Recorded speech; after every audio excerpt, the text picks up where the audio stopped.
weight around on the bike using all the space available. Riding a mountain bike well comes down to using your weight properly and getting it in the right place at the right time.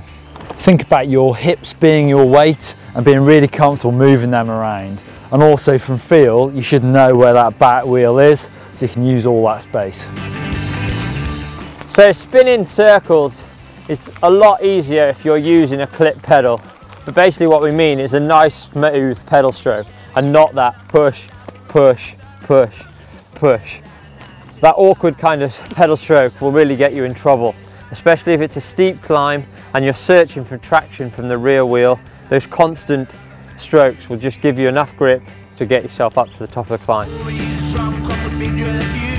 Find the flow on the trail. That can mean finding a nice line from turn to turn, but also obstacles. Try and ride the trail as a whole and not maybe a turn followed by a rocky section followed by a route. Think of it as one piece. Looking really helps with that, and also practice your basics. Try looking through obstacles. Sounds pretty obvious, but looking where you want to go makes a massive difference. So practice that when you're out on rides. Yes, it's a given, you should practice those critical key skills, but also line choice and those perception of what is in front of you on the trail you're riding is also so important. As you can see, the rider who took the top line here, he's looking ahead, he's looking all the way down to that point down there, and he's not worried about any of the rough and loose technical ground that he's going over. As you can see, the rider on the right is focusing on his front wheel and what is immediately in front of him. He's took a bad line choice that means he's had to make 2 turns across the section, whereas the other rider hasn't really made a turn. He's just gone A to B straight across the camber. Learning how to track stand is great for low speed control and balance. Find yourself a little bank to push your front wheel against, and by using your brakes and pressure against your pedals, find that right spot for balancing. Other little trials tricks like wheelies and endos are great for getting around tight switchbacks. Try and smooth out the trail. Go from your nice tall position, lower yourself and push the bike into the floor. Almost like a jockey, head stays quite level, you're pushing your arms and legs so that your tyres are in contact with the floor more.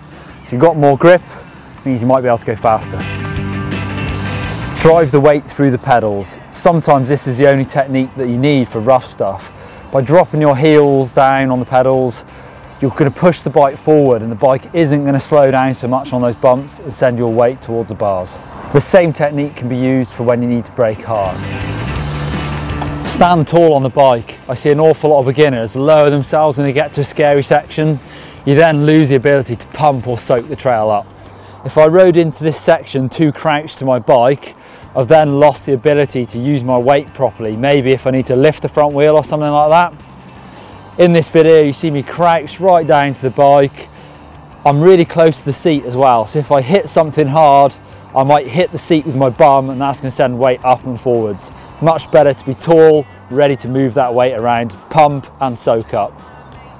So there's 10 subtle skills to make a big difference to the way you ride. Some of those may be little tweaks to what you're already doing, but let us know in the comments what you think.